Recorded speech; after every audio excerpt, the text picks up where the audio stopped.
Résumé du Tanya, 4 Nissan. On continue donc le chapitre 38. On a expliqué hier que le corps, comme la Neshama, participe dans les mitzvot, mais que la Neshama, elle reçoit plus de lumière, ou elle dévoile plus de lumière du Ensof que le corps. Donc pourquoi? Parce que bien que les deux viennent en fin de compte d'une forme de voilement de la lumière, puisque la création vient du voile, du tzimtzum, Dieu est obligé obligé de voiler sa lumière pour créer le monde, et lorsque il crée les mondes, eh bien il les crée en fonction de niveaux successifs de dévoilement justement de cette lumière. Alors quand on arrive à la Neshama, c'est un certain niveau de voilement, et quand on arrive au corps, c'est un niveau plus intense de voilement, il y a moins de lumière qui se voit. Donc la Neshama, d'une certaine manière, elle a un niveau plus élevé, et ce qui peut paraître évident, mais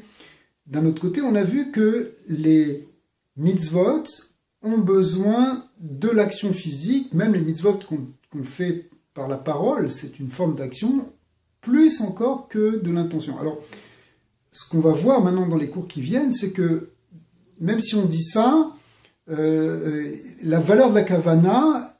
peut amener à une dvekout, une proximité avec Dieu encore plus grande qu'une mitzvah sans kavana. Ça, on le va voir un peu plus tard, mais pour l'instant, le Admor HaZaken, dans cette partie, donc on est page 100 du Tanya, explique que, de manière générale, ces tzimtzumim, ces contractions, ont amené le monde dans 4 niveaux. On parle, dans le monde physique en tout cas, on parle de 4 règnes, le règne minéral, végétal, animal et humain. Eh bien, ces 4 règnes sont eux-mêmes en correspondance avec les 4 lettres du nom Yud Ke Vav Ke, du tétragramme. Le niveau minéral étant le niveau le plus bas est lié avec la dernière lettre du tétragramme, c'est-à-dire le dernier He, le végétal avec le Vav, l'animal avec le premier « et » du tétragramme, on remonte du bas vers le haut, et l'humain est lié avec la lettre Yud, qui correspond au monde le plus élevé. Alors, tout ça vient nous dire qu'il y a donc des degrés de voilement jusqu'à arriver donc au monde physique, minéral, qui est vraiment l'endroit le plus bas, là où il y a le plus de voile, le plus de contraction de cette lumière divine. Alors, on va voir après, justement, à partir de cette introduction, on va pouvoir voir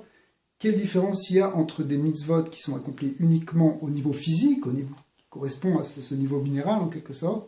ou végétal, animal, mais au niveau physique, et puis le niveau avec la kavana.